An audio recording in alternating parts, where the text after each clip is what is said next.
Madame Samira Jahish, bonjour. Alors, vous êtes fondatrice et directrice générale de DigiSkills et vous êtes chercheuse et experte en marketing digital des assurances. Merci de répondre à ces questions pour Algeria Invest, qui est la première plateforme digitale dédiée à l'investissement en Algérie. Alors, première question, qui dit cyberattaque dit aussi cybersécurité. Dans ce contexte actuel où la numérisation de tout touche à peu près tous les secteurs de l'industrie et de l'économie, la cyberassurance en Algérie est-il un créneau porteur? Oui, bonjour. Oui, la cyberassurance est un créneau porteur, mais il peine et il tarde à venir et à trouver place dans le marché de l'assurance algérienne. Bon, la raison, peut-être parce qu'on ne maîtrise pas encore ce risque, c'est un risque nouveau, mais n'empêche qu'on doit y réfléchir parce que toute perte d'information peut coûter très cher, pour porter un coup fatal à l'entreprise, même à une nation. Donc, il faut penser à une solution alternative parce que le risque zéro, il n'existe pas.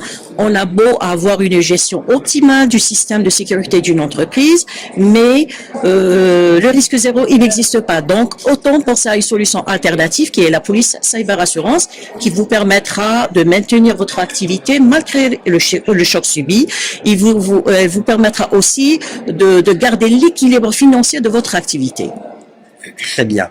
Donc, en termes d'investissement, est-ce vraiment opportun d'investir dans ce créneau, car vous avez vous-même investi dans ce domaine, donc...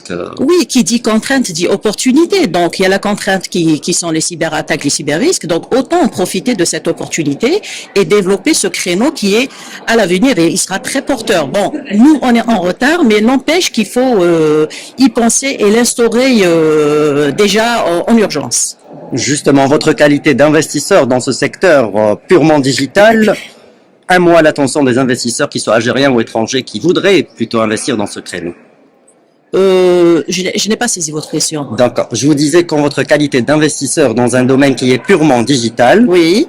un mot de votre part à l'attention des investisseurs qui voudraient justement investir dans ce créneau. Moi, j'encourage les investisseurs à... Bon, les investisseurs, non, parce que nous, on a besoin de compagnies d'assurance locales, parce que le problème, il n'est pas dans les compétences. On a des compétences, on a besoin d'actuaires qui vont reformuler et développer des formules pour calculer cette prime de police cyber. Le souci, c'est qu'on n'a pas d'historique de données. On ne maîtrise pas ce risque parce qu'il nous faut, mais on n'a pas d'historique des données.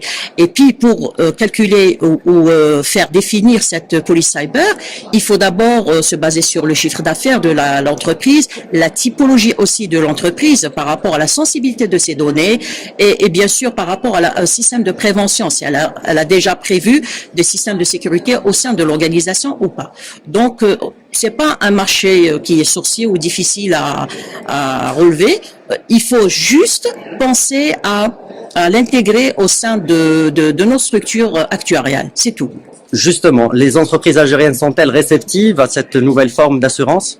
Je ne pense pas parce que, à mon humble avis, ils confondent toujours entre la TRI, qui est la tout risque informatique, qui est purement matériel. Ils confondent entre tout ce qui est risque qui touche au parc informatique, c'est-à-dire aux serveurs, data center, le PC, les mobiles. Alors que là, la police cyber, elle intervient pour les risques ou les dommages immatériels, c'est-à-dire les données, un patrimoine informationnel qui a accès non autorisé, tout simplement. D'accord. Je vous remercie, Madame Jahish. Merci pour cette beaucoup. interview. Merci à vous. Et Aïchek, merci. Au revoir. Au revoir.